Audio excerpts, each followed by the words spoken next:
I am so content that I can see it's all not falling out of place, it's falling into place uncomfortably. But have such deeply fulfilling personal relationships in my life. Certainly they don't check my sexual boxes, but they certainly check my intimacy boxes, boxes around that space to just be me, right? And my friend group is rather fiercely protective of that space because they know I don't get that everywhere, and that there have been places prior to things like India where those spaces were abused. And so it's hard, it's difficult, but I think that you have to internally be in a place where that's what you're ready to engage with. And I don't know when this will air, but there's currently a kerfuffle unfolding on TikTok right now for a church that I preached in earlier this year, about 6 months ago. And it was a pastor who was having lots of relationships in addition to his wife with women within the congregation. I'm watching him lose everything. It ain't about choosing sides, because there's too many women done come up and say it, right?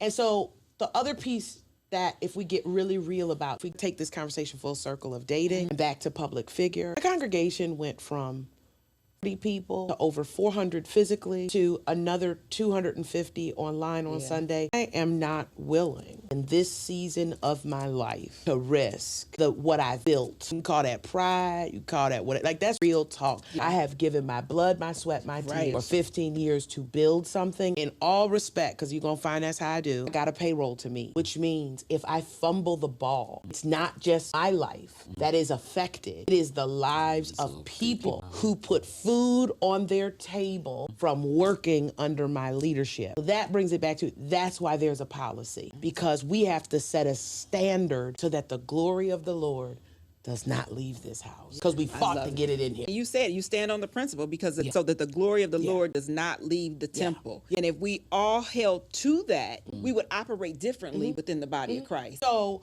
when I realized that my marriage had fallen apart on a Saturday night at 6 p.m., took a couple of days. I was so thankful it was COVID, because I was a hot mess. I was a hot mess in the sanctuary. No one was in the sanctuary except the staff. So that was the favor of God on my life, because I don't, there's a friend who does my makeup, and would be bawling my eyes out, and now it's time to get up. So she got to run up and try to bring the puffiness down and bring it down. And so I could get up and I could navigate that because I didn't have to look at their faces. But I want to say what South Euclid United Church of Christ did that blessed my life. I sent out an email to the congregation. It was the one time people was mad that they hadn't really solidified their membership because they wanted this email, because we only sent it to you. You didn't get the email. Membership has its privileges. That's a lesson, people. And I expressed to them that as their leader, I had made the decision. It was my choice, right? And then I asked of them, I said, and I work with a good friend, because I'm this person who's in PR, so I didn't just pray about it and write it.